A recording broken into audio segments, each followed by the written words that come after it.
warahmatullahi wabarakatuh. Baik, kami di sini dari kelompok 2 fisika, yang mana kami di sini akan melaksanakan presentasi, bukan sekedar ekspektasi. Karena apa? Karena ekspektasi yang tinggi akan membuat kita sakit hati. Baik, sebelumnya perkenalkan, nama saya Muhammad Dwi Aditya, nomor absen 16 sebagai moderator, dan sebelah saya Nama saya Amalia Yunia Fazaroh, nomor absen 3 sebagai ketua. Saya Jessica Nikisma Sari, nomor absen 10 sebagai sekretaris.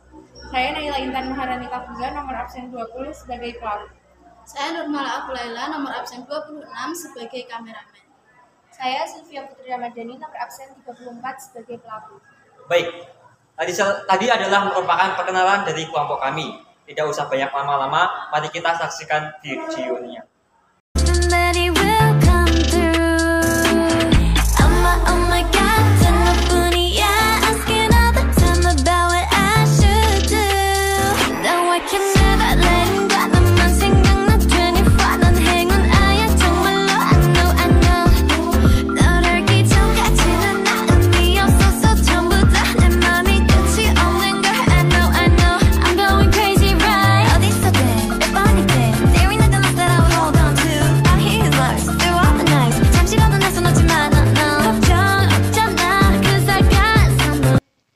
Oke. Assalamualaikum warahmatullahi wabarakatuh. Salam sehat bagi kita semua. Saya di sini sebagai perwakilan dari kelompok 2 akan melaksanakan presentasi atau menerangkan terkait dengan percobaan tadi, yaitu tentang percobaan mengenai hukum 1 termodinamika dengan menggunakan balon sebagai alat medianya gitu. Nah, pasti di antara kita semua ada yang tahu, ada juga yang tidak tahu mengenai apa sih itu hukum 1 termodinamika. Nah, hukum 1 termodinamika sendiri berbunyi yaitu pada saat gas dalam ruang tertutup diberi kalor, maka kalor tersebut akan dimanfaatkan untuk melaksanakan atau melakukan usaha dan merubah energi yang ada di dalamnya gitu.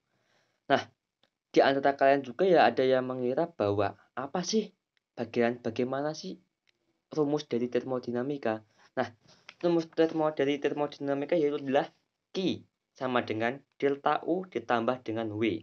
Nah, yang perlu diperhatikan adalah di sini adalah delta U, bukan delta N gitu. Karena ini adalah merupakan video, jadi kita berlawan arah gitu. Jadi yang bisa dirumuskan untuk rumus termodinamika yaitu adalah Q sama dengan delta U ditambah dengan W. Dengan keterangan Q adalah perubahan kalor sistem, delta U adalah perubahan energi dalam, dan Q adalah usaha sistem. Nah, dengan begitu jika kita ingin mencari perubahan energi atau kalor dalam sistem, kita mampu menambahkan dengan antara perubahan energi dalam dengan usaha sistem itu sendiri gitu. Nah, dari percobaan 1 tadi dapat dilihat bahwa balon yang tidak diisi air melainkan cuma diisi dengan udara mampu dan dapat meletus. Nah, hal ini sendiri dikarenakan karena balon tidak terdapat tekanan udara sehingga menjadi sangat lemah untuk menahan tekanan udara yang ada di dalam balon, sehingga menyebabkan balon tersebut dapat meletus karena pemuaian panas yang terjadi pada karet balon gitu. Nah, percobaan yang kedua dapat diketahui bahwa balon yang diisi air plus atau ditambah dengan udara tidak dapat meletus. Nah, hal ini dikarenakan bahwa air tersebut mampu menyerap sebagian panas dari panas lilin itu sendiri.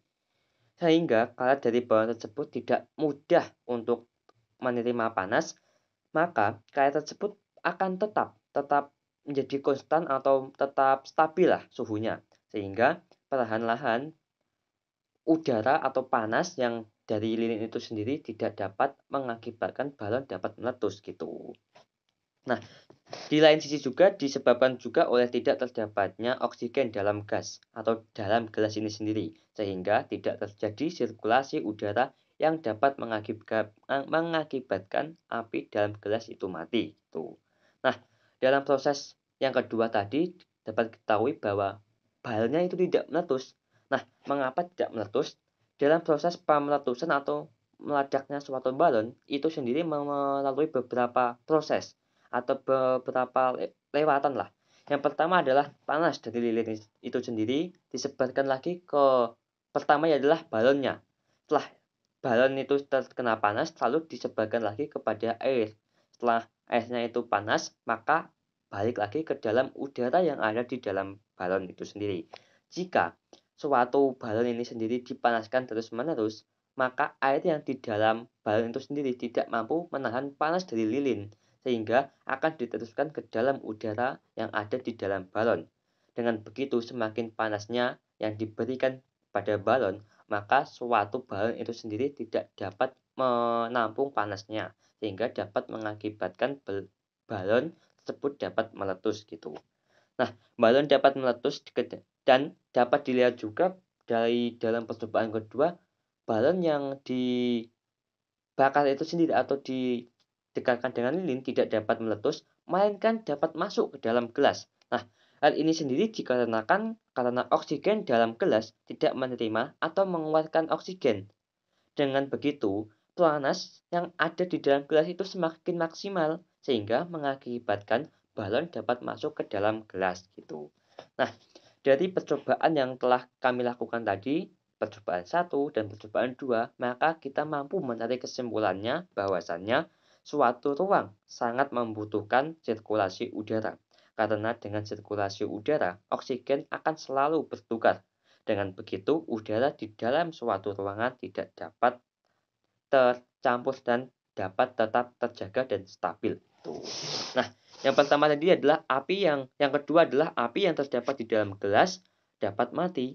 Nah, hal ini dikarenakan juga sebagian besar panas dari lilin ini sendiri diserap oleh air yang ada di dalam balon, sehingga balon tidak dapat atau tidak mudah untuk meletus gitu. Dengan percobaan yang pertama tadi, balon dapat meletus karena tidak diisi air, mengakibatkan panas dari lilin ini sendiri langsung diserap langsung ke dalam atau ke permukaan karet balon, sehingga pada saat karet balon tidak dapat menahan panas, sehingga udara yang ada di dalam balon ini menjadi panas yang dapat mengakibatkan balon itu dapat meletus gitu. Nah, cukup sekian presentasi yang dapat saya sampaikan. Kurang lebihnya saya ucapkan terima kasih dan juga minta maaf apabila ada salah kata yang saya sengaja maupun tidak disengaja. Saya cukupkan akhir kata dari saya. Wassalamualaikum warahmatullahi wabarakatuh.